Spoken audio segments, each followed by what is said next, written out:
13th year wedding anniversary, and 13 years feels like such a long time, right? I can't even believe that I have been married for that long. Oh my god. Like my son said, Mommy, you guys are now teenagers in your marriage. And I was like, yeah, that's so true, right? Because like we've grown from the baby stage, from the walking stage, to the toddler stage, to the preteen, and now we're officially teenagers. And so I feel like I have a lot of experience and things that I can, talk about. And so today I would like to share 13 things that I have learned in marriage. And basically I want to kind of like give one advice for each year that I have been married. So guys, what do you think about this? Let's dive into it right away. We're starting off with number one. So number one lesson that I have learned in marriage is that you should never ever compare your marriage with any other person's marriage. See, this married thing, like everybody shows you what they want you to see, and if you just pick on those things that you see and use it as a basis of comparison with your partner, you'll be getting everything wrong. So like, just do you, right? Because you don't live in the same house with the other person whose marriage you're trying to compare. You don't live with them, so you don't even know what goes on in their closets, like in their rooms, behind closed doors. You don't know what goes on. So you should never compare your marriage with another person's marriage and say, oh, my husband does the husband of this person does this for her, so you don't do this for me. Because at the end of the day, like every marriage, every person has their pros and their cons. They have things that they are great with and things that they are not so good at. So if you choose to pick the things that this other person is good with and abandon the things that you love about your own spouse just because you are trying to compare, at the end of the day, you won't get the best out of your partner. So that's number one. So number two is be your partner's confidant and best friend. Like, you know how you always want to talk to your best friend. You know how you always, like, everything that happens in your life, you want to share it with your best friend. You want to share it with somebody you consider your confidant.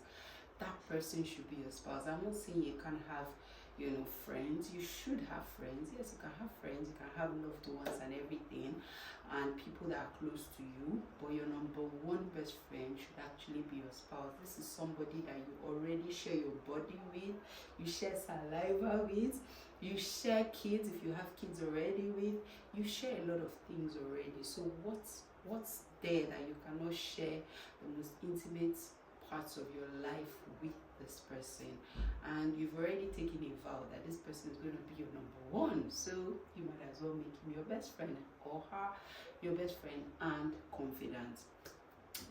Number three is that malice creates a very terrible atmosphere. You see this thing called silent treatment, keeping malice, not talking to each other for days. It's a terrible thing, and I'm sure you can see it play out already in the social media drama between Frank Edo, his wife, and Chike. Oh my god, that's just been a disaster.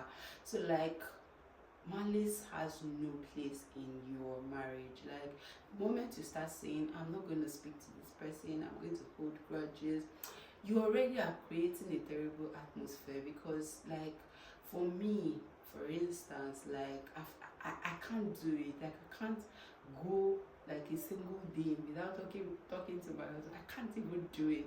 I remember one time I tried it because I was really pissed, and I was like, this time around, I think it's because this man knows I cannot get angry for too long. And I was like, this time around, I'm not going to speak to him for a very long time. My dear, a lot of things that were happening around me, I just wanted to, share. I wanted to talk to him, but somehow I was like, jeez, I can't say this thing. And then I noticed that all the gist were piling up. I was like, oh God. I beg them this man is Jare, and then I started talking to him again. And you see, the thing about that, the whole malice situation is that a lot of things could go wrong, a lot of things could be happening in this other person's life, but because of the malice that you guys are keeping, you miss out on them. And then it also sends the wrong signals to your children. If you do have children, they'll start to, like, they will know that something is amiss, especially when you guys are like 5 and 6 and all of a sudden you guys are not speaking to each other. They will know that something is up. So yeah, don't keep malice. Number 4 is that kids see everything. If you do have kids, and if you don't have kids yet, and you plan to have kids, just know at the back of your mind that kids see everything. Kids see how much you love each other. Kids see how you guys care for each other. Kids see how you talk to each other, how you respect each other, the words that comes out of your mouth, how you react around each other. They see every single thing. So try as much as possible to make sure that you show love to your spouse in front of your kids. And don't just do it because the kids are there. Speak positively about your spouse in front of your kids. Don't just say hurtful words and your kids pick up on those things and they start to like feel like there's no love here. You know how people see pictures of some or things about some people's families and they'll be like, there's love at home. Like, just make sure that in everything you do, like in your relationship with your spouse, let your kids always feel like they can always come home, like there's love at home, right? So number 5 lesson is that you need to speak positively about your spouse to your children. It helps them know that their parents, it helps them know their parents more, even if they're not very close to their parents. Kids have certain parents that they're closer to. So for example, if you have male children tend to be closer to their moms than their dads, right? But try to ensure that you always speak about the other person. Like for me, I always speak to my kids about their dad. I'm always like, your dad is amazing, your dad is my best guy, your dad is the best person ever, your dad is the man for the job. Like I say a whole lot of things about their father to them, and I try to always be positive about their father to them. And I always tell them when their father does something good, I say it to them so that they understand that even though they are not close to their father as such or as much as they're close to me, they also understand that this is how their parents or their dad is. Do you understand? So yeah, always speak positively about your spouse to your kids. Then number 6, never take your kids' side in front of your spouse. Even if your spouse is wrong, you can address it later. Don't take your kids' side. If there is a quarrel, if there's something happening, if your spouse is trying to correct your child, don't be on the child's side. Yes, sometimes it could be that the parent is the one that is wrong, but there are certain ways to do that. For instance, for me, what I do is I either speak a different language that my son doesn't understand to try to explain the situation to my husband. I'm like, I just chip it in. But if I see that the situation is a bit tense, I just let it, play out. And then later on, I try to explain to my spouse or my husband, this is exactly how this thing played out, this is it, this is it. But doing it in front of your kids will always feel like, there's somebody that's always going to support me if I'm wrong. This person is going to support me if I'm wrong. So, they would always want to act out, lash out, and they would start to disrespect the other person. So yeah, it's very, very important. Then number 7, be open about your finances. I know that a lot of people are going to come for me for this one. They're going to be like, how can I tell my husband how much I earn? How can I tell my wife how much I earn? See, for me, I think there are 3 major things that are important in marriage. Number one is finances. Number two and three I've talked about, but no, like finances are very, very important because like you literally cannot do anything in the home without money. So like if you guys are not open to each other about your finances, then there's going to be a big, big problem. And I think like one of the major causes of divorces is finances. Finance plays a huge role, a huge part in divorces as well, because one person is hiding how much they earn, one person is spending more, this one is doing everything, carrying all the load, and you're watching this person spend all their money, and then you are there frivolously spending on things that are not necessary and all of that. See, I can tell you for a fact that I've become a lot better with my finances since I got married.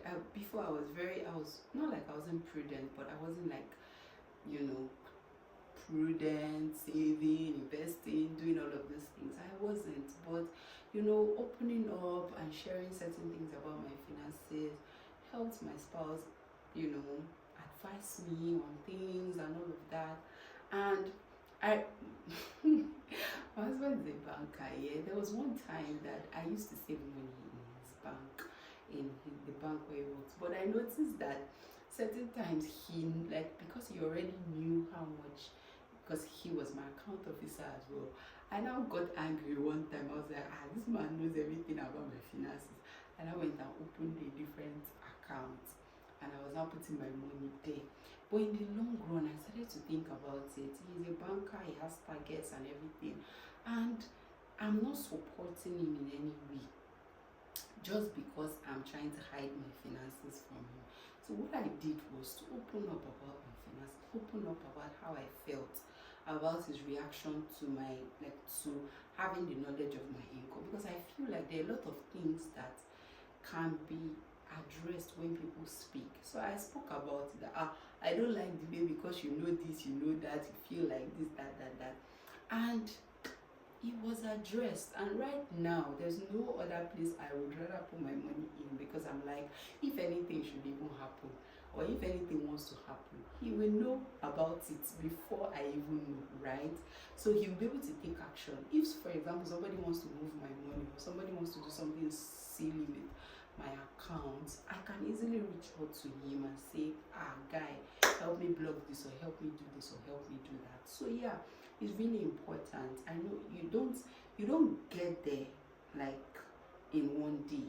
It takes a long time to get to that point where you feel like you can open up about your finances, how much you earn and all of that. It just helps managing the home. It helps it, you know, work out better. So number 8 is be kind. Like, as in really be kind. Like, there's nothing like having a kind partner. Sometimes when I hear some stories about some people, how they are so unkind to their partners, how they treat their partners, how like whatever goes on with them does not concern them. I'm like, your partner is sick, you don't even care, you don't even show any concern, you don't help out, you don't do anything. Like, what kind of person are you? This person is supposed to be it's supposed to be your 5 and 6. This person is supposed to be, you people are one. They are literally one. So if this person is sick, you are sick. So you should be affected, even though yes, you feel like, oh, we are not related by blood, but by virtue of the kind of things that you people do, even sexually, you are already related by blood, in case you don't know. So yes, it's very, very important that you are kind and you are intentional about being kind. I know that some people, kindness comes naturally to them, while some people have to learn to be kind. So if you're not a naturally kind person, learn to be kind, because it's important in the grand scheme of marriage. Yeah. Now number 9, tolerance is key, right? Look away from some things. It's not everything that happens that you pick on and you be like, oh, you didn't put your shoe properly, take it away. If it's upsetting you, I've come to realize that there are certain things that my money can do for me, right? So there's certain things I don't get angry about anymore. I try to solve them by paying for them. If, for example, my spouse is not really a domesticated person, does not really help out in the house, is it because of that I will now be angry, vexing, everything?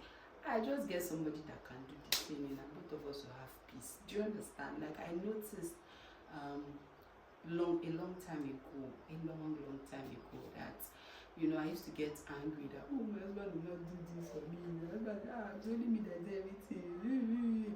And this guy, he has other areas that he thrives in. Like, there's certain things, like you could tell my husband, please help me buy this thing, and he will look for it for you, and he will even buy like 5 for you, just because he doesn't want you to run out of it. So, like, there's certain areas that he's so great at. So I was not like, oh, so because he doesn't help me out with domestic chores, so that's why I will not be angry and I cannot tolerate it. I will just be, fuming. I just said to myself that, see, I have the resources to be able to hire somebody to do this. So I started hiring, someone who comes in and does all of those things. Even it relieved me of stress. It made me have peace in my home, and I didn't have to bother about somebody not doing something. Do you get what I mean? So that was an advice that my godmother gave me, one time like that. And to God be the glory. I'm so grateful for that advice, because see, it relieves me so much. It relieves the pressure. It relieves I don't have to tolerate, all of those things. I can just take it out of the picture and concentrate on other things. Yeah, so tolerance is key. So look away from any little thing. There's any small thing, they pick on it. And the marriage is not for you if you're going to be picking on every little thing. Yeah, so number 10, pray as a family. It creates a bond. See, like, our schedules are different. I might not be able to wake up in the morning and pray with you and pray as a family because we are doing this and doing that. We all pray separately, but we agree that, okay, one day, on Saturday or on Sunday, one day in the week, we pick out time and pray as a family. There's something it does. It creates a bond. It helps the kids understand that, oh, we are all, in unison. Like, we all, are praying to one God, and we are all, it helps us to even like bond together, because we're like, you pray, this one pray, oh yeah, let's hear your prayer request and all of that. So yeah, prayer is very key. Then number 11 is speak up about your sexual desires. Don't be shy. Yeah, I know that a lot of people have certain things that they want to do, but they're so shy with their spouse. They're like, how will I say it? Sometimes you don't have to say everything with your mouth. Your actions, your hands, you can direct people where you want you want them to go and what you want them to do to you. So sexual compatibility is very key. It's very, very key. I know that they usually say that women are not natural initiators, like a woman is not always willing to initiate, but the truth of the matter is that you can initiate. You don't have to feel like, oh, I will be seen a certain way. Sometimes these men, you'll be surprised at the kind of things that they actually do like. So yeah, try not to be shy, because at this point people have already seen each other together. So what else again? Okay, so number 12, make decisions together and carry each other along every step of the way. Like the tiniest decision you think is not important for him to know about, you'll be surprised that decision is bound to affect your spouse and your family. So any decision that in a way is going to affect, I'm not saying you should not be able to make decisions on your own, no, but sometimes, like the popular saying, 2 heads are better than one. There's a reason why 2 heads are better than one, because what you see, another person can see a different view about it. So for instance, for me, I remember when I wanted to buy a phone, I wanted to change my phone. I didn't really need my the permission of my husband to change my phone. Do you understand? Like, I already had my money saved and I knew I wanted to change my phone. And I didn't need to ask him or tell him. But I was going to buy from a vendor who was in China, and I was a bit hesitant, like, hey, although I've bought from a vendor before and she delivered and everything, but this was like a huge purchase because I'm buying an iPhone and everything. So I didn't need to tell my husband. I would have just bought it and waited for it to be delivered and moved on. But when I was now discussing with my husband, my husband was like, won't change your phone to a higher phone? I was like, yes. So that, in fact, the one I really wanted was this, but because this is what I have, let me just buy this. I was like, why won't you buy the higher one? That is, if you're doing something, you do it well. Me, on the other hand, I was thinking that it's better I buy this lower one, because in case anything happens and the person does not deliver, I know that I know that even though I'm losing money, I'm losing less. But his opinion was like, if you want to buy something and you feel like this one is better, this one is of higher quality, camera, everything you do and stuff, maybe you should go for the higher one. And I was like, Baba, money no. I like, no, I don't have the money to go for this one. I was like, no, why? And then he ended up paying the money for me. So imagine if I had just taken my decision on my own, because I felt like, once my husband would be like, this money is too much to go and be wasting on the phone. Is there anything major wrong with your phone or something? I was happy that he didn't make me feel that way, and he even ended up paying for it. And I was like, I was really surprised, because I was like, I knew that he had other commitments, financial commitments and all, and I didn't want to bother him. But it was like, absolutely not. And he ended up, so imagine if I had not carried him along. Buying a phone seems like a very small decision. That's why I'm telling him. But that's like what we do. We tell each other if we want to buy, like, even the smallest thing, we tell each other, I want to buy this thing, and it works. So like, you should carry each other along. It just helps. Sometimes it helps you, in that situation. It gives you a better perspective. Somebody might have a better perspective and all of that. And lastly, love your spouse. Give gifts and be intentional. Love is a choice. So this marriage thing is not easy. Let's tell ourselves the truth. It's not easy. It is not easy at all. But every day you wake up, especially when you knew that this was the person you wanted to get married to, you made that choice, you made that decision that you wanted to get married to this person. It's now on you to ensure that you love this person, right? Show love, buy gifts. I'm such a gift giver. Like, I'm not that much of a gift giver, but because I intentionally used to give him gifts, he started to somehow, how you be receiving gifts, and when they use it, you just be like, let me buy. So he's not there yet, though. He's not there yet, but he makes the effort, even though it might not necessarily be the kind of gifts that I'm expecting, but sometimes it just surprises me in a way that I'm like, I remember there was one time he arranged with my friend to buy me something on my birthday. That's so not my husband. I was totally not expecting it. I was shocked beyond words, and like, he went all out, bought me very nice. I still wear those cakes till today. Like, that's like how much value I placed on it, even though it's not like the things he bought for me. I could have said, but for me, it was the thoughts that counted for me, because he's not naturally that kind of person that would do all of this kind of razzmatazz and whatnot. So yes, love is intentional. You need to be intentional about your love for your spouse, and it's your choice to make sure that you make your marriage work. Somebody was telling me, 13 years is no joke. You guys have really come far. Yes, we have. It's not like we've not had hurdles. We've had hurdles. We faced challenges.